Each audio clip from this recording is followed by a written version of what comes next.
अस्सलाम dear student, मैं doctor Asim Mahmood आपका वेलकम करता हूं अपने YouTube channel doctor Asim lectures में। और जनाब अली, हम बात कर रहे हैं एनाटॉमी ऑफ थॉरैक्स की। और मैंने आपको लास्ट लेक्चर में थॉरैक्स की वॉल के बारे में डिटेल से बताया था, और थॉरैक्स की जो इंटरनल डिवीजन थी जिसमें हमने प्लूरी और मीडियस्टाइनम उसको डिवाइड किया था, उसके बारे में भी हमने बात की थी। आज के लेक्चर में मैं आपसे जो चीज़ डिस्कस करूँगा वो थोड़ी सी जो है वो मेन कॉन्टेंट से हट के, आज मैं आपसे थॉरैक्स का वो कॉन्टेंट डिस्कस करूँगा जो कि लंग्स, प्लूरी, पेरिकार्डियम और हार्ट, ये चार जो मेन कंटेंट है उसके अलावा थॉरैक्स के अंदर प्रेजेंट होता है। तो थॉरैक्स के अंदर हमारे पास एयर पैसेजवेज हैं, हमारे पास ट्रैकिया है, हमारे पास ब्रोंकाई हैं, हमारे पास वहाँ पे कुछ वेसल्स हैं, हमारे पास वहाँ पे कुछ नर्व्स हैं। तो आज मैं आपसे जो बात करूँगा, आज मैं आपसे उनकी बात करूँगा, और आज मैं आपसे प्लूरी की, लंग्स की, हार्ट की, पेरिकार्डियम की बात नहीं करूँगा। आज के लेक्चर के बाद नेक्स्ट टाइम जब हम लेक्चर करेंगे तो हम उसमें या तो प्लूरी और लंग्स की बात करेंगे या फिर हम पेरिकार्डियम और हार्ट की बात करेंगे। करना हमें सब कुछ है, बट आज मैं चाहता हूँ कि हम जो इसके जो माइनर कंटेंट्स हैं उनको हम देख लें, उनको हम एक तरफ कर दें, और उसके बाद जो है हम मेन कंटेंट की जो है बात करें। अब इससे पहले कि मैं आपके साथ थॉरैक्स की कंटेंट की डिस्कशन शुरू करूँ, मैं आपसे रिक्वेस्ट करूँगा कि आपने अगर अब तक मेरा चैनल सब्सक्राइब नहीं किया है तो काइंडली मेरे चैनल को ज़रूर सब्सक्राइब कीजिए, बेल आइकन को ज़रूर प्रेस कीजिए, ताकि जब भी मैं कोई नया लेक्चर आप लोगों के लिए अपलोड करता हूँ तो लेक्चर आपको मिलना शुरू हो जाए। इसके साथ साथ अगर आपने अब तक अपने दोस्तों के साथ इस चैनल को, इस वीडियो को शेयर नहीं किया तो काइंडली इसको शेयर कीजिए, लाइक के बटन को ज़रूर प्रेस कीजिए। तो आइए हम शुरू करते हैं और देखते हैं हमारे थॉरैक्स के जो माइनर कंटेंट है वो कौन कौन से हैं।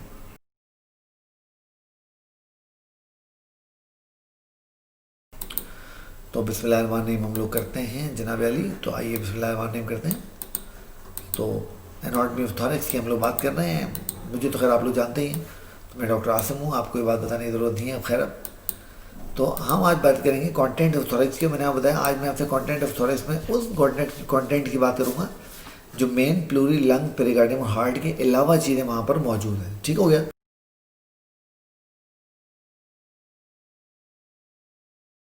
तो सबसे पहली चीज़ जो हमें वहाँ पर देखनी है वो है हमारी ट्रेकिया। वो क्या है हमारी? वो ट्रेकिया आपको पता है, ट्रेकिया को हम लोग विंड पाइप भी कहते हैं। अब याद आपने ये रखना है कि जो ट्रेकिया है, यानी जो हमारा विंड पाइप है, ये एक बहुत ही ज़बरदस्त जो है वो ट्यूब है जो कि हमारे चेस्ट में सेंट्रल, जब हम ट्रेकिया की ओरिजिन को देखते हैं तो ट्रेकिया की जो ओरिजिन है वो हमारी नेक में होती है, at the level of C6 cervical vertebrae के लेवल पे इसकी ओरिजिन होती है। उसके बाद ये in the mid line of the neck descend करती है डाउनवर्ड्स, और डिसेंड करती है डाउनवर्ड तकरीबन 11 सेंटीमीटर ये लॉन्ग होती है, यानी तकरीबन आप रफली समझ लें 4 इंच से कुछ ज़्यादा। उसके बाद जैसे ही स्टर्नल एंगल के लेवल पहुँचती है तो डिवाइड इज इनटू 2 ब्रोंकाई। तो मैं आपको इसके डायग्राम दिखाता हूँ, ये देखिए। अब आपको क्लियर यहाँ पे नज़र आ रहा है ना, दिस इज द ट्रेकिया, और ये आपको अभी यहाँ पर इसकी ओरिजिन नज़र नहीं आ रही है। तो इसकी जो ओरिजिन होगी वो C6 के लेवल पे होगी। उसके बाद देखिए डिसेंड कर रही है डाउनवर्ड्स, और ये आपका स्टर्नल एंगल है। स्टर्नल एंगल के पीछे आप देख रहे हैं कि ये जो है डिवाइड हो जा रही है दो प्रिंसिपल ब्रोंकाई के अंदर, जो कि राइट और लेफ्ट ब्रोंकाई हमारे होते हैं, जो कि हमारे लंग्स में एंटर हो जाते हैं। एक और चीज़ जो बड़ी कैरेक्टरिस्टिक आपको यहाँ पर नज़र आ रही होगी वो ये नज़र आ रही होगी, आपको यहाँ पर रिंग्स नज़र आ रही हैं बहुत सारी। मैं आपको और डायग्राम दिखाता हूँ उसकी, जहाँ पर आपको ये देखिए बिल्कुल आपको वाज़े नज़र आ रहा है कि ये रिंग्स आपको नज़र आ रहे हैं, ये रिंग्स नज़र आ रहे हैं, ये रिंग्स नज़र आ रहे हैं। और इन रिंग्स के बीच में जो आपको खाली जगह नज़र आ रही है, खाली जगह नहीं है, बेसिकली ये मेम्ब्रेन है। तो trachea basically is a pipe made up of cartilage and membranes. तो ये मेम्ब्रेनस और कार्टिलेज का बना हुआ जो है वो एक पाइप लाइक स्ट्रक्चर है। अब जब हम इन कार्टिलेज को देखते हैं ट्रांसफर सेक्शन में तो हमें पता लगता है ये कार्टिलेज जो है यू शेप या सी शेप कार्टिलेज ये कहलाती है, और ये एंटीरियर साइड पे और lateral side of the trachea पे मौजूद होती है। जो पोस्टीरियर साइड है हमारा ट्रेकिया का, वहाँ पर एक मसल होता है कॉल्ड ट्रेकियालिस, जो कि इसको कोलैप्स होने से बचाता है, और सी शेप कार्टिलेज भी इसको कोलैप्स होने से बचाती है।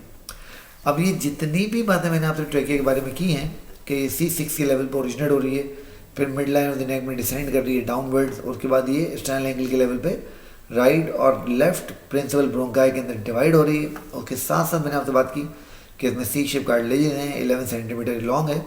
ये सारे के सारे पॉइंट मैंने यहाँ पर इस स्लाइड के अंदर आप लोगों के लिए लिख दिए। तो अगर आप चाहें तो इसको यहाँ से ही पढ़ सकते हैं। आपको पता है मैं चीज़ें यहाँ पर डिस्कस करता हूँ, पॉइंट बना के आप लोगों के लिए लिख देता हूँ, ताकि आपको अगर नोट्स वगैरह बनाने हो, कुछ करना हो तो आपको उसमें आसानी हो। तो ये आप लोगों के लिए स्लाइड है, इसको भी आप देख सकते हैं। उसके बाद ये आपको ये मैंने स्नेल से डायग्राम मैंने उठाई भी, आप क्लियर यहाँ देख रहे हैं कि ये आपको पीछे यहाँ पर आपको ट्रेकिया नज़र आ रहा है। ये ना, now this is trachea. Trachea के पीछे आपको एसोफेगस नज़र आ रही है। और एक चीज़ जो आपको बहुत वाज़ेह नज़र आएगी अगली डायग्राम में मैं आपको दिखाऊंगा, आप देख रहे हैं कि एसोफेगस आपको काफ़ी कोलैप्स लग रही है, जबकि ट्रेकिया जो है वो काफ़ी ओपन जो है पाइप की तरह जो है वो खुली हुई आपको नज़र आ रही है। ये वही आपको C शेप या U शेप कार्टिलेज नज़र आ रही है, बीच में इसकी मेम्ब्रेन भी आपको नज़र आ रही है। तो ये डायग्राम ऑलरेडी मैं आपको दिखा चुका हूँ। अब जब हम ट्रेकिया की नर्व सप्लाई की बात करते हैं तो पता लगता है कि ट्रेकिया की जो नर्व सप्लाई है वो वेगस नर्व के जरिए आती है। अब वेगस इसको डायरेक्ट भी सप्लाई कर सकती है और अपनी रिकरेंट ब्रांचेस के थ्रू भी सप्लाई कर सकती है। अच्छा, जब हम ब्लड सप्लाई को देखते हैं इसकी, तो चूंकि ये नेक में ओरिजिनेट हो रही है तो नेक के अंदर हमारी इंफीरियर थायराइड आर्टरीज होती हैं जो कि इसके अपर हाफ को सप्लाई करती हैं, और जब ये थॉरेक्स के अंदर एंटर हो जाती है तो ब्रोंकियल आर्टरीज जो है वो उसको अपनी जो है ब्लड सप्लाई देती हैं। जब हम इसकी लिम्फेटिक तो देखेंगे तो प्री ट्रैकियल और पैराट्रैकियल ग्रुप होते हैं लिम्फ नोड्स के, जिनके अंदर ये अपना लिम्फ जो है वो ड्रेन करती है। अभी जितनी बातें मैंने आपसे की हैं वो सारी की सारी मैंने यहाँ पे लिख दी हैं। तो ब्लड सप्लाई मैंने लिख दिया है, लिम्फ ड्रेनेज भी लिख दिया, और मैंने nerve supply of the trachea भी यहाँ पर लिख दी है। ठीक है, तो आप इसको ज़रूर देख लीजिएगा और ये बात आपने ध्यान में रखनी होगी। अच्छा, अब ये आप डायग्राम आपको क्लियर नज़र आ रही है। Now these are the U shape और सी शेप काट लीजिए, और बीच में आपको ये मेम्ब्रेन्स भी पतली पतली नज़र आ रही होंगी। ठीक हो गया। Now this is the level where trachea bifurcates into bronchi, जिसको हम कारिना भी कहते हैं। तो this level is called carina, इसको हम कारिना कहते हैं। और आप देख रहे हैं कि ये राइट हमारा प्रिंसिपल ब्रोंकस है, लेफ्ट प्रिंसिपल ब्रोंकस है, तो ये दोनों यहाँ पर आपको नज़र आ रहे हैं। नाउ ये आपके पास एक ट्रैकियोस्कोपिक व्यू है, एक उन्होंने कैमरा जो है वो ट्रैकिया के अंदर डाल के आपको ये पॉइंट दिखा रखा है। Now this is the level of sternal angle, और आप देख रहे हैं यहाँ पर एक जो आपका ट्रैकिया है वो दो आपके जो ब्रोंकाई हैं उनके अंदर डिवाइड हो रहा है। अब ट्रैकिया चूँकि मिडलाइन ऑर्गन है, मिडलाइन स्ट्रक्चर है, सेंट्रली प्लेस्ड है हमारी बॉडी में, इसलिए कुछ रिलेशन हैं इसके इंपॉर्टेंट जो हमें याद रखने होंगे। वो रिलेशन यहाँ मैंने आप लोगों के लिए लिख दिए, जमा कर दिए, मगर हमें इसको रट्टे मारने की ज़रूरत नहीं है। मैं आपको इसके डायग्राम दिखाता हूँ। ये आप डायग्राम देखिए, ये स्नेल की डायग्राम है, आपको क्लियर नज़र आ रहा है। Now this is the trachea, ये लिखा हुआ भी इधर। अगर आप देखें तो ट्रैकिया के पोस्टीरियर रिलेशन में आपको क्या नज़र आ रहा है? आपको इसोफेगस नज़र आ रही है, आपको थोरेसिक डक्ट नज़र आ रही है, और आपको वर्टिब्रेली नज़र आ रही है। एंटीरियर रिलेशन देखेंगे तो आपको क्या नज़र आ रहा है? आर्च ऑफ एओर्टा नज़र आ रही है, थाइमस नज़र आ रहा है, और स्टर्नम नज़र आ रही है। जब लैटरल रिलेशन आप देखेंगे तो लेफ्ट साइड पे आपको यहाँ पर, ये आप देख रहे हो क्लियर, आपको राइट साइड में सॉरी सुपीरियर वेना केवा और इन्फीरियर वेना केवा के साथ अजाइगस वेन भी नज़र आ रही है। और जब हम इसको लेफ्ट साइड पे देख रहे हैं तो यहाँ हमें आर्च ऑफ एओर्टा नज़र आ रहा है। तो इसको रटे नहीं मारने हैं, उसको रटा मारने की ज़रूरत भी नहीं है। आप सिर्फ मेन पॉइंट जो इसके हैं उस डायग्राम को देख के याद कर लीजिए। लिखा हुआ सारा सब कुछ इधर है, तो लिखा हुआ देखना चाहें तो यहाँ से आप देख सकते हैं। ये एक और डायग्राम है, आपको क्लियर बिल्कुल नज़र आ रहा होगा। यहाँ पर ये देखिए, बिल्कुल क्लियर आपको नज़र आ रहा है। मैं अपने आप को कहीं साइड कर लूँ तो देखें, ये आपको ट्रैकिया नज़र आ रही है। देखें ट्रैकिया के पोस्टीरियर रिलेशन देखें, ये दी इसोफेगस, ये दी आपकी थोरेसिक वर्टिब्री। तो पोस्टीरियर आपके इसोफेगस और थोरेसिक वर्टिब्री है। आगे देखेंगे तो आपको थाइमस और स्टर्नम नज़र आ रही है। लैटरली आप देख रहे हो लंग्स इसमें प्लेस हैं, और उसके साथ आपको ये प्री ट्रैकियल और पैराट्रैकियल लिम्फ नोड भी नज़र आ रहे हैं। साथ में आपको ब्रेकियोसेफेलिक वेन नज़र आ रही है, आपको जो है राइट ब्रेकियोसेफेलिक वेन नज़र आ रही है। तो ये लेवल का फ़र्क है। पिछले वाला जो लेवल था ये वाला, ये थोड़ा नीचे लेवल पे था थॉरिक्स के अंदर, और ये जो लेवल है ये वाला, ये थोड़ा सा ऊपर की तरफ लेवल है। तो ये लेवल्स का इसमें फ़र्क आपको नज़र आ रहा है। तो बच्चों, this is all about trachea और ट्रैकिया के रिलेशन, ये सारे के सारे मैंने आपको बता दिए। अब हम आगे चलते हैं, और अब हम आगे चल के बात करते हैं एक और हमारे बड़े important content of the thorax की, जिसका नाम है ब्रोंकस।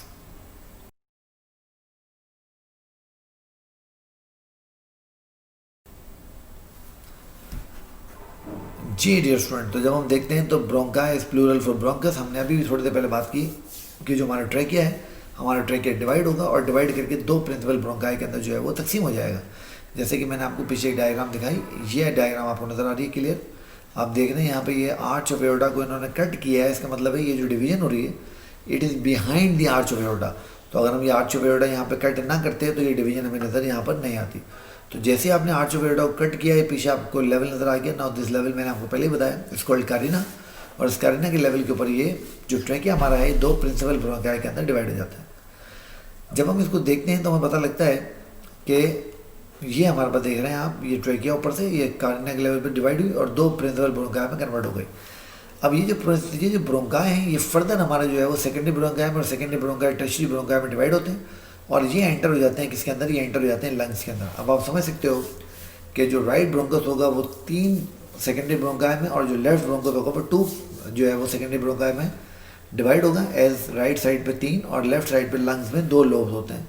उसके बाद ये ब्रोंकाई डिवाइड होते जाते हैं, डिवाइड होते जाते हैं, डिवाइड होते हैं, और million and million of time जब डिवाइड हो जाते हैं तो ये माइक्रोस्कोपिक इन नेचर हो जाते हैं, and they are called bronchioles. और फिर ब्रोंक्यूल्स बनाते हैं टर्मिनल ब्रोंक्यूल्स, एयर सैक जिनमें एल्विलाई होते हैं। फिर वहाँ पर गैसी एक्सचेंज का सारा जो है वो प्रोसेस होता है। एज लंग्स आपको पता है, they are the organ for the gaseous exchange in human beings. अच्छा, अब जब हम इसको देखते हैं तो राइट और लेफ्ट ब्रोंकस में हमें थोड़ा थोड़ा सा जो है वो फ़र्क नज़र आता है। जैसे कि आप इस डायग्राम में बिल्कुल क्लियर देख पा रहे हैं। इस डायग्राम में अब आप देखिए, अब आपको यहाँ पे क्लियर चीज़ नज़र आ रही है कि जो राइट ब्रोंकस है इसकी लेंथ छोटी है, जो लेफ्ट ब्रोंकस है इसकी लेंथ ज़्यादा है। तो पहले तो राइट ब्रोंकस छोटा होता है, लेफ्ट ब्रोंकस बड़ा होता है। दूसरी बात, एक और चीज़ आप नोट कर रहे होंगे और बिल्कुल वाज़ेह नोट कर रहे होंगे कि जो राइट ब्रोंकस है वो काफ़ी वर्टिकल है और जो लेफ्ट ब्रोंकस है वो काफ़ी हॉरिजॉन्टल है। इसलिए अगर खुदा न खास्ता किसी को फॉरेन बॉडी इनहेलेशन हो जाती है रेस्पिरेटरी सिस्टम में, यानी कोई छालिया का टुकड़ा है, कोई खाने का पीस है, कुछ भी है, अगर वो हमारे रेस्पिरेटरी सिस्टम में गया तो बहुत ज़्यादा चांसेस हैं कि वो राइट साइड पे राइट ब्रोंकस के अंदर चला जाएगा, क्योंकि वो राइट ब्रोंकस एक तो वर्टिकल है, ऊपर से वो बहुत छोटा है और ग्रेविटी ज़्यादा इसके ऊपर काम कर रही है। ये सीधा वर्टिकली इरेक्ट खड़ा हुआ आप देख रहे हैं, जबकि जो लेफ्ट ब्रोंकस आप देख रहे हो काफ़ी हॉरिजॉन्टल है। तो चीज़ें कम जाती हैं लेफ्ट साइड की तरफ और राइट साइड की तरफ ज़्यादा जाती हैं। अब अगेन ये जितनी बातें मैं आपसे कर रहा हूँ, ये मैंने आपके लिए एक स्लाइड के अंदर जमा कर दी है, मैं आपको दिखा देता हूँ ताकि आपको जब नोट्स बनाने हो तो आपको नोट बनाने में आसान हो। ये सारे पॉइंट मैंने यहाँ जमा कर दिए हैं प्रिंसिपल ब्रोंकस में। तो देखिए, right principal bronchus is wider, shorter and more vertical, जैसे मैंने अभी आपको बताया लेफ्ट के मुकाबले में। इसके बाद आप देखिए कि यहाँ पे एंटर होने, जब हाइलम में एंटर होने से पहले ये आपस सुपीरियर लोबार ब्रोंकस देता है और फिर उसके बाद मिडिल और इंफीरियर लोबार ब्रोंकस, यानी ये 3 सेकेंडरी ब्रोंकाई दे देगा, क्योंकि राइट साइड पे लंग्स के 3 लोब होते हैं। जब लेफ्ट ब्रोंकस को हम देखते हैं तो ये नैरोअर होता है, लॉन्गर होता है और हॉरिजॉन्टल होता है, और इसके पास 2 जो है वो सेकेंडरी ब्रोंकाई होते हैं, सुपीरियर और इंफीरियर, क्योंकि लेफ्ट साइड के ऊपर हमारे पास लंग्स में 2 लोब्स होती हैं इसलिए। तो ये आपको क्लियर यहाँ पे नज़र आ रहा है ना। This is the arch of aorta, आप देख रहे हो, और यहाँ पर ये पल्मोनरी आर्टरी है, ऊपर से आर्च ऑफ एओर्टा को उन्होंने रिमूव किया हुआ है, और ये वो लेवल है, इसको हम कहते हैं कारिना। और आप देखो कारिना के लेवल पे ये 2 ब्रोंका में डिवाइड हो रहा है। यहाँ भी आप क्लियर देख रहे हो कि जो राइट ब्रोंकस है वो बहुत छोटा है, सीधा वर्टिकली प्लेस्ड है, जो लेफ्ट है वो लंबा है और हॉरिजॉन्टल ज़्यादा है। तो ये आपको देख रहे हो कि 3 इसमें से सेकेंडरी ब्रोंका यहाँ से निकल रहे हैं और 2 सेकेंडरी ब्रोंका यहाँ से निकल रहे हैं। तो क्लियर इस डायग्राम में सारी चीज़ें आपको समझ में आ रही है। यही चीज़ आप यहाँ देख सकते हैं। अब देखिए, आर्च ऑफ एओर्टा को उन्होंने कट किया है। जब आर्च ऑफ एओर्टा कट हुई तो इसके नीचे की आपको डिवीजन जो है इसकी नज़र आई। तो अब आप क्लियर देख रहे हो जो राइट ब्रोंकस है वो कितना वर्टिकल है, बिल्कुल सीधा नीचे उतर रहा है, और जो लेफ्ट ब्रोंकस है वो काफ़ी हॉरिजॉन्टल है। इसलिए फॉरेन बॉडी इंपैक्शन जब भी होती है तो ज़्यादा चांस ये होता है कि वो राइट ब्रोंकस के अंदर जाके जो है वो इम्पैक्ट होगा, राइट ब्रोंकस के अंदर जाके जो है वो फंस जाएगा। ओके, उसके बाद यहाँ पर आप देख सकते हैं क्लियर, जैसे मैंने आपको बताया कि जो ब्रोंका हैं they will divide million and millions time, ये बहुत ज़्यादा डिवाइड होंगे, और जब डिवाइड होंगे तो डिवाइड होके ये क्या बना लेंगे, टर्मिनल ब्रोंक्यूल, जिसे आपको यहाँ लिखा हुआ नजर भी आ रहा है। और उसके बाद टर्मिनल ब्रोंक्यूल जो है बहुत सारे एयर सैक बनाते हैं, और जो एयर सैक होते हैं they are collection of alveoli, और यहाँ पर फिर हमारी गैसीय एक्सचेंज का प्रोसेस होता है। वो कैसे होता है वो फिर फिजियोलॉजी में आप पढ़ेंगे, फिजियोलॉजी वाले आपको बताएंगे कि किस तरीके से यहाँ पर गैसीय एक्सचेंज हमारी होती है ना। ये 2 वो मेन चीज़ें थी जो हमारे पास हमारे थॉरैक्स के कंटेंट में रेस्पिरेटरी सिस्टम से रिलेटेड थी। तो हमने बात की ट्रैकिया की और हमने बात की ब्रोंकाई की। अब हम ज़रा देखते हैं कुछ वेसल्स, कुछ वेन्स जो कि हमारी, कुछ आर्टरीज जो कि हमारे थॉरैक्स के अंदर मौजूद हैं। तो देख लेते हैं कौन कौन सी।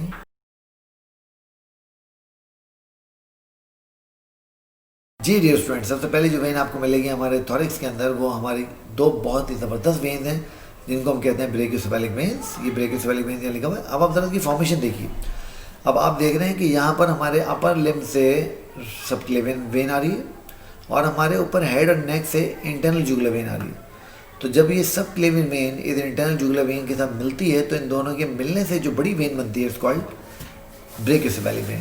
सिमिलरली आप लेफ्ट साइड पे भी ऐसे ही देख रहे हो कि ये हमारी लेफ्ट सबक्लेवियन वेन है और ये लेफ्ट इंटरनल जुगुलर वेन है। जब इससे मिल गई तो ये लेफ्ट सबक्लेवियन वेन बन गई। आगे जाके आप देखिए क्या हुआ कि लेफ्ट सबक्लेवियन वेन जब राइट सबक्लेवियन वेन से मिली तो इसने ये मैसिव वेसल बना ली which is be known as superior vena cava. और आपको पता है फिर सुपिया वेना केवा जो है वो right atrium of the heart के अंदर ओपन होती है। और सुपिया वेना केवा हमारे बॉडी में अगर हम हार्ट से एक लेवल ड्रॉ कर लें, उसके ऊपर से जो हमारे अपर लिम्ब है, हमारी जो नेक है, हमारा जो हेड है, उससे जो है वो ब्लड को ड्रेन करती है हमारे हार्ट के अंदर। अब ये जो चीज़ें मैं आपसे डिस्कस कर रहा हूँ, मैं आपको बता रहा हूँ, ये मैंने स्लाइड के अंदर आप लोगों के लिए लिख भी दी है। अगर आप चाहें तो यहाँ से इसको देख सकते हैं, आप इसको देख लीजिएगा।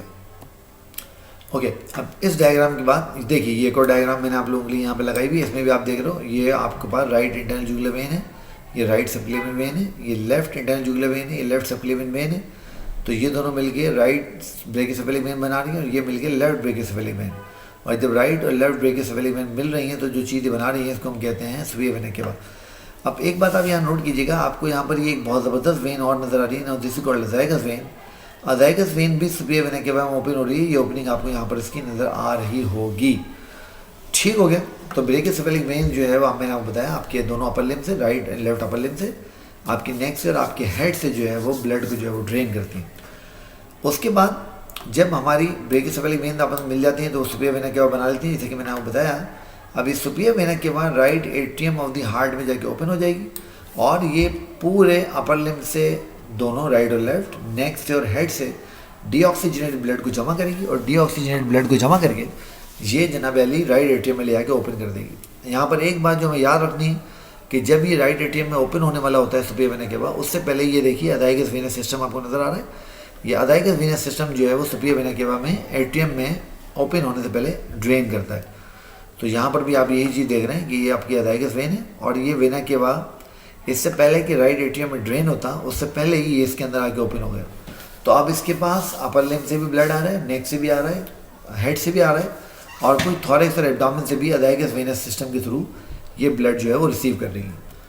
तो इस डायग्राम के अंदर भी आपको नज़र आ रहा है और ये डायग्राम वापस आपके लिए आ गया। इसमें आप देख रहे हैं कि किस तरीके से ब्रेकियोसेफेलिक वेन आपस में मिल रही हैं और किस तरीके से ब्रेकियोसेफेलिक वेन आपस में मिल के सुपीरियर वेना केवा बना रही है और अज़ाइगस वेन यहाँ पर आपको ओपन होती हुई नज़र आ रही है। अब इसके बाद आप और मैं बात करते हैं थोड़ी सी अज़ाइगस वेनस सिस्टम की। अब अज़ाइगस वेनस सिस्टम जो है ये बहुत ही ज़बरदस्त वेनस सिस्टम है और ये बहुत बड़े एरिया ऑफ थॉरैक्स और एब्डोमेन से जो वीनस ब्लड है उसको ड्रेन करता है। अब इसको बेसिकली अज़ाइगस वेनस सिस्टम क्यों कहते हैं? क्योंकि इसमें हमारे पास 3 अज़ाइगस वेन होती हैं। एक को हम कहते हैं मेन अज़ाइगस वेन, एक को हम कहते हैं इन्फीरियर हेमिअज़ाइगस वेन और एक को हम कहते हैं सुपीरियर हेमिअज़ाइगस वेन। ये स्लाइड मैं चाहता हूँ कि आप बड़ा याद रखिए क्योंकि इसके ऊपर एग्जाम में बेतहाशा सवाल आते हैं। तो इसमें आप देख रहे हैं कि ये कहाँ से ब्लड ड्रेन कर रही है। तो drain blood from the posterior part of the intercostal spaces, जो हमारे पोस्टीरियर इंटरकॉस्टल स्पेस पीछे से नजर आ रहे हैं, the posterior abdominal wall, the pericardium, the diaphragm and the ब्रोंका and the oesophagus. तो देखें कितने ज़बरदस्त एरिया ऑफ ड्रेनेज जो है हमारी अज़ाइगस वेनस सिस्टम का जो है। तो posterior part of the body से यानी पोस्टीरियर इंटरकॉस्टल स्पेसेस से, पोस्टीरियर एब्डोमेन से, हमारे पेरिकार्डियम से, हमारे डायफ्राम से, हमारे ब्रोंकाइस और ईसोफेगस से ब्लड को ड्रेन कर रही है। इस डायग्राम में आपको बिल्कुल क्लियर यहाँ पर नज़र आ रहा है। देखिए ये पोस्टीरियर इंटरकॉस्टल वेसल आपको नज़र आ रही है, इसी तरीके से आपको ये डायफ्रैगमेटिक वेसल भी नज़र आ रही है, यहाँ पर ये आपको पेरिकार्डियल वेसल नज़र आ रही है। सब की सब मिलके आप देख रहे हैं ये अज़ाइगस वेन और अज़ाइगस वेनस सिस्टम बना रहे हैं। यहाँ पर आपको ये अज़ाइगस वेन भी नज़र आ रही है, इसके साथ आपको हेमिअज़ाइगस वेन भी यहाँ पर एक आपको नज़र आ रही है और आप देख रहे हो ये अल्टीमेटली जाके ड्रेन कहाँ हो रही है? ड्रेन जाके सुपीरियर वेना केवा में ही हो रही है। अब अज़ाइगस वेनस सिस्टम को लेके इतने ज़्यादा सवाल जो एग्जाम में पूछे जाते हैं कि मैंने आप लोगों के लिए इसकी ओरिजिन को, हर चीज़ को एक स्लाइड के अंदर बंद किया और मैं चाहता हूँ कि आप इसको बहुत ध्यान से पढ़ें, बहुत ध्यान से देखें। तो देखिए जब अज़ाइगस वेन को हम लोग देखते हैं तो पहली बात तो इसका ओरिजिन जो है वो फिक्स नहीं है, इट्स वेरिएबल है। कभी ये जो है union of ascending lumbar when से और सबकॉस्टल वेन के मिलने से बन जाती है, कभी किसी और तरीके से बनती है, कभी किसी और तरीके से बनती है। बट अब बात यह है कि ये बनती है एब्डोमेन में। अब जब ये एब्डोमेन बन गई और इसने थॉरैक्स में एंटर होना है तो एक ही तरीका है जिस तरीके के जरिए थॉरैक्स में ये एंटर हो सकती है और इसको डायफ्राम को पियर्स करना पड़ेगा।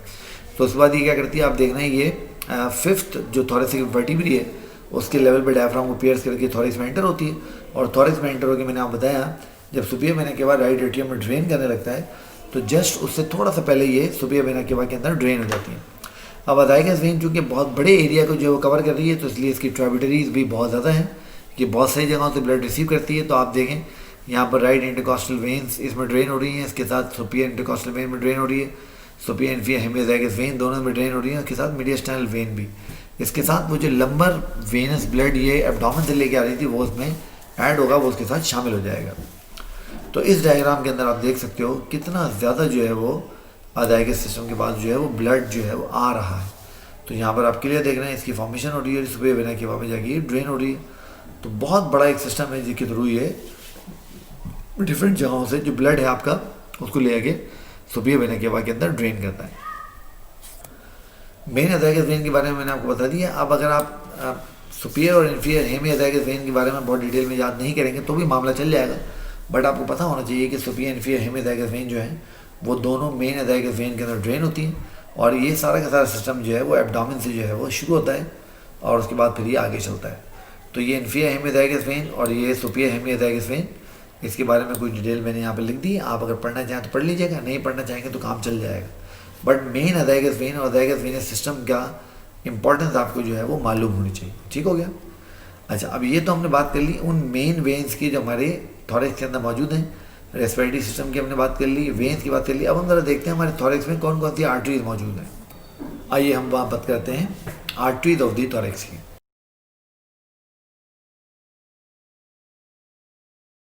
थॉरैक्स की हम बात करते हैं तो हमें थॉरैक्स में हमारी बॉडी की सबसे बड़ी आर्टरीज जो है नज़र आती हैं। एओर्टा हमें यही नज़र आता है, हमें पल्मोनरी आर्टरीज यहाँ नज़र आती हैं, फिर एओर्टा में हमें असेंडिंग एओर्टा यहाँ नज़र आता है, आर्च ऑफ एओर्टा यहाँ नज़र आता है, डिसेंडिंग थोरेसिक एओर्टा में यहाँ नज़र आता है। तो ये बहुत ही जो है वो इम्पॉर्टेंट है। तो सबसे पहली जो वेसल हमारे सामने आएगी आर्टरीज में वो एओर्टा आएगी अनडाउटेडली। अब एओर्टा आपको पता है लेफ्ट वेंट्रिकल ऑफ हार्ट से जो है वो ओरिजिनेट होती है। और जब आप एओर्टा की बात करते हो तो एओर्टा जो है वो हमारी बॉडी की सबसे ज़्यादा बड़ी वेसल है और ये सबसे ज़्यादा प्रेशर सस्टेन करने वाली वेसल भी है। अब आपको पता है डिस्क्रिप्शन के लिए, समझाने के लिए हम इस एओर्टा को 3 पार्ट में डिवाइड कर लेते हैं। ये जो ओरिजिनेट हो रही है तो इस पार्ट को हम कहते हैं असेंडिंग एओर्टा। फिर ये जो आर्च बना रही है इसको हम कहते हैं आर्च ऑफ एओर्टा। और उसके बाद जो ये नीचे उतर रही है, जब ये थॉरैक्स में उतरेगी तो हम बोलेंगे थॉरेसिक एओर्टा, ये डिसेंडिंग थॉरेसिक एओर्टा। और जब ये एब्डोमेन में उतरेगी तो हम बोलेंगे इसको एब्डोमिनल एओर्टा, ये डिसेंडिंग एब्डोमिनल एओर्टा। तो इस तरीके से हमने इसको 5 पार्ट्स में डिवाइड किया हुआ है। अच्छा, अब याद रहे कि जब हम असेंडिंग एओर्टा की बात करते हैं तो ये लेफ्ट वेंट्रिकल से शुरू होकर स्टर्नल एंगल तक होती है। फिर arch of aorta sternal angle से शुरू होकर स्टर्नल एंगल पे ख़त्म हो जाती है। और फिर स्टर्नल एंगल से नीचे हमें जो है डिसेंडिंग एओर्टा जो है वो नज़र आता है। जब हम असेंडिंग एओर्टा को देखते हैं तो मैंने आपको बताया कि लेफ्ट वेंट्रिकल तो ओरिजिनेट होता है और लेफ्ट वेंट्रिकल से ओरिजिनेट होने के बाद ये आप देख रहे हैं लेफ्ट वेंट्रिकल तो ओरिजिनेट हो रहा है। लेफ्ट वेंट्रिकल तो ओरिजिनेट होने के बाद जब तक ये स्टर्नल एंगल के लेवल पर नहीं पहुंच जाता हम इसको जो है वो असेंडिंग एओर्टा ही कहते हैं। याद रहे जो असेंडिंग एओर्टा है ये बहुत इंपॉर्टेंट है क्योंकि इसमें से हमारे हार्ट की दोनों मेन जो आर्टरी हैं which is the right coronary artery and the left coronary artery जो हमारे हार्ट को ब्लड सप्लाई करती हैं वो दोनों यहाँ से ओरिजिनेट होती हैं। ठीक हो गया। तो ये बात आपने बहुत ध्यान में रखनी है और आपने इसको भूलना नहीं है, बिल्कुल भी नहीं भूलना है। ओके, अब स्टर्नल एंगल के लेवल के ऊपर ये जो असेंडिंग एओर्टा ये आर्च ऑफ एओर्टा में कन्वर्ट हो जाएगा। अब आप देख रहे हो ये असेंडिंग लेवल पे यहाँ पर ये आप देख रहे हो राइट कोरोनरी आर्टरी ओरिजिनेट हो रही है और ये आपकी लेफ्ट कोरोनरी आर्टरी। फिर देख रहे हैं आप left coronary artery immediately 2 part में डिवाइड हो गई। Now this is called left anterior descending branch and this is called circumflex branch क्योंकि सर्कमफ्लेक्स में गोलाई के अंदर जो है वो हार्ट के ऊपर जो है वो घूम रही होती है। ओके, उसके बाद देखें at the level of sternal angle ये कन्वर्ट हो जाएगा आर्च ऑफ एओर्टा में। अब आप यहाँ क्लियर देख रहे हो कि आर्च ऑफ एओर्टा से 3 बहुत बड़ी और मेन आर्टरी राइज हो रही है। ये जो आर्टरी है कॉल्ड ब्रेकियोसेफेलिक आर्टरी क्योंकि आगे चल के ये सब क्लेवियन आर्टरी में और कैरोटिड आर्टरी में डिवाइड हो जाएगी, राइट सब क्लेवियन आर्टरी में और राइट कैरोटिड आर्टरी में। अब राइट सब क्लेवियन आर्टरी राइट अपर लिम्ब को और right carotid artery right side of the neck and head को जो है वो ब्लड सप्लाई देगी। उसके बाद आप यहाँ देख रहे हैं कि जो हमारी लेफ्ट कॉमन कैरोटिड आर्टरी है और जो लेफ्ट सब क्लेवियन आर्टरी है वो अलग से ओरिजिनेट हो रही है। तो आर्च ऑफ एओर्टा से 3 हमारे जो बड़ी बड़ी वेसल्स हैं वो ओरिजिनेट हो रही हैं। अच्छा, अब हमें याद रखना है जब हम हार्ट पढ़ेंगे तो मैं आपको पेरिकार्डियम में और डिटेल में इसके बारे में बताऊंगा। ये जितनी भी बड़ी बड़ी वेसल्स आपको नज़र आ रही हैं पेरिकार्डियम ने इनकी रूट्स को जो है वो बंद किया होता है अपने अंदर, इनकी रूट्स को जो है वो सराउंड किया होता है। ये बात आप याद रखिएगा। तो यहाँ पर आपको सारी की सारी मेन आर्टरी नज़र आ रही है। उसके बाद ये आर्च ऑफ एओर्टा का मैंने आपको बता दिया, इससे हमारे पास 3 मेन आर्टरी राइज होंगी। देखिए now this is the brachiocephalic artery, फिर राइट कॉमन कैरोटिड और राइट सबक्लेवियन, फिर लेफ्ट कॉमन कैरोटिड और लेफ्ट सबक्लेवियन आर्टरी, तीनों यहाँ से राइज हो रही हैं। तो ये देखें ब्रेकियोसेफेलिक आर्टरी जो फिर सब क्लेवियन में और कैरोटिड में डिवाइड हो जाएगी। फिर लेफ्ट कॉमन कैरोटिड और लेफ्ट सब क्लेवियन आर्टरी। डिटेल इसकी पढ़ना चाहें स्लाइड मैंने बना दी है, देख लीजिएगा, पढ़ लीजिएगा, और ना देखना चाहें तो भी जो है वो काम चलेगा। ठीक हो गया। अच्छा, मैं इंशाअल्लाह ताला पूरी कोशिश करूँगा कि अभी ये जो लेक्चर मैंने आपके साथ शेयर किया मैं इसकी PDF का जो है डिस्क्रिप्शन जो है वो लिंक में दे दूँगा, तो आप वहाँ से इसका PDF डाउनलोड करके भी पढ़िएगा ताकि आपको इसके नोट बनाने में ज़्यादा आसानी हो। ठीक हो गया। अच्छा, अब यहाँ तक अगर आपने अब तक मेरे चैनल को सब्सक्राइब नहीं किया तो बेटा काइंडली मेरे चैनल को सब्सक्राइब कीजिए। सब्सक्राइब करने के बाद बेल आइकन को ज़रूर प्रेस कीजिए ताकि जो भी नई वीडियो मैं अपलोड करता हूँ उसका नोटिफिकेशन आप लोगों को मिले और आपकी पढ़ाई इसी तरह जो है भरपूर तरीके से चलती रहे। इसी तरह से अगर आपने अब तक इस वीडियो को लाइक नहीं किया तो काइंडली वीडियो को लाइक करें, अपने दोस्तों के साथ शेयर करें, सब्सक्राइब करें और मुझे जो है मज़ीद इसी तरीके से मोटिवेट करते चले। अब इसमें आपको ये एओर्टा के तीनों पार्ट नजर आ रहे हैं। Now this is the ascending part, now this is the arch and this is the descending part. तो ये हमें ब्रेकियोसेफेलिक आर्टरी नजर आ रही है। उसके बाद ये right subclavian, right common carotid, फिर लेफ्ट कॉमन कैरोटिड और लेफ्ट सबक्लेवियन, ये तीनों आर्टरीज हमें यहाँ पर नजर आ रही हैं। ठीक हो गया। ओके। अच्छा, अब इसके बाद मैंने आपसे बात की कि हमारे पास थोरेसिक एओर्टा भी होता है हमारे थोरेक्स के अंदर। जब हम थोरेसिक एओर्टा को देखते हैं तो ये आर्च ऑफ एओर्टा जब आर्च बना के घूम के वापस एक्सटर्नल एंगल के लेवल पहुंचती है तो हम उसका नाम बदल देते हैं और हम उसका नाम जो है वो डिसेंडिंग थोरेसिक एओर्टा उसके नाम रख देते हैं। अब आपने बात ध्यान में रखनी है और याद रखनी है कि ये जो डिसेंडिंग थोरेसिक एओर्टा है, ये डिसेंडिंग थोरेसिक एओर्टा आपके डायफ्राम तक जाएगा, डायफ्राम को पियर्स करेगा, डायफ्राम को पियर्स करके एब्डोमेन में एंटर हो जाएगा, और जैसे ये डायफ्राम को पियर्स करके एब्डोमेन में एंटर होगा हम इसका नाम डिसेंडिंग एब्डोमिनल एओर्टा रख देंगे। अब ये जो बात मैंने आपने डिस्कस की वो मैंने सारी बात यहाँ पे इसमें स्लाइड में जमा कर दी। अब जो डिसेंडिंग थोरेसिक एओर्टा है उसके बहुत सारे ब्रांचेज हैं। ये स्लाइड अगर आप देखना चाहें तो जरूर देखिएगा। अब यहाँ पर आप देख रहे हैं ये आपका आर्च एओर्टा था, ये डिसेंड किया, एक्सटर्नल एंगल पे पहुंचा और डिसेंडिंग थोरेसिक एओर्टा बन गया। अब आप देख रहे हैं ये डिसेंडिंग थोरेसिक एओर्टा जो है वो बहुत सारी ब्रांचेज दे रहा है। ये जो हमारे पोस्टीरियर इंटरकॉस्टल स्पेसेस हैं उनको ब्रांचेज दे रहा है, ये हमारी ब्रोंकियल आर्टरीज दे रहा है, ये हमारे डायफ्राम को और हमारे डिफरेंट स्ट्रक्चर्स को जो है वो ब्लड सप्लाई प्रोवाइड करता है। जैसे कि यहाँ से आप देख रहे होंगे कि पोस्टीरियर इंटरकॉस्टल आर्टरीज से ओरिजिनेट करनी, इस तरीके से सब कॉस्टल आर्टरीज से ओरिजिनेट करनी, इस तरीके से पेरिकार्डियल, इसोफेजियल, ब्रोंकियल, बहुत सारी आर्टरीज जो है उससे ओरिजिनेट करती हैं और ये उनको ब्लड सप्लाई करती है। जैसा कि इस डायग्राम में आपको क्लियर सारे इसकी ब्रांचेज जो है नज़र आ रही हैं, आपको सब कॉस्टल ब्रांचेज में नज़र आ रही है, मस्कुलोफ्रेनिक ब्रांच में नज़र आ रही है, पोस्टीरियर इंटरकॉस्टल ब्रांच में नज़र आ रही है, सब की सब आपको जो है वाज़ेह नज़र आ रही है। अच्छा, अब जब हमने एओर्टा के तीनों पार्ट हमने डिस्कस कर लिए तो एओर्टा के तीनों पार्ट डिस्कस करने के बाद जो एक और बहुत मेन और बड़ी इंपॉर्टेंट जो है वो आर्टरी हमारे पास मौजूद है थोरेक्स में, वो है पल्मोनरी आर्टरी। और आपको पता है पल्मोनरी आर्टरी अराइज होती है राइट वेंट्रिकल से और वो डीऑक्सीजन ब्लड को लंग्स के बाद लेकर जाती है। तो अब हमने बात करनी है पल्मोनरी आर्टरी की, और आप देख रहे हो यहाँ पर ये पल्मोनरी आर्टरी का ओरिजिन आपको नजर आ रही है। Now this is the right side of the heart, और यहाँ से आप देख रहे हो ये पल्मोनरी आर्टरी ओरिजिनेट हो रही है। फिर पल्मोनरी आर्टरी जब राइट वेंट्रिकल से निकली तो दो पार्ट में डिवाइड हो गई, लेफ्ट पल्मोनरी आर्टरी में और राइट पल्मोनरी आर्टरी में, और इन्होंने डिलीवर कर दिया डीऑक्सीजनेटेड ब्लड लंग्स को, जहाँ से उन्होंने ऑक्सीजन ली और ऑक्सीजन लेके वो पल्मोनरी वेन के जरिए वापस आ गए कहाँ पर, हमारे थोरेक्स के अंदर।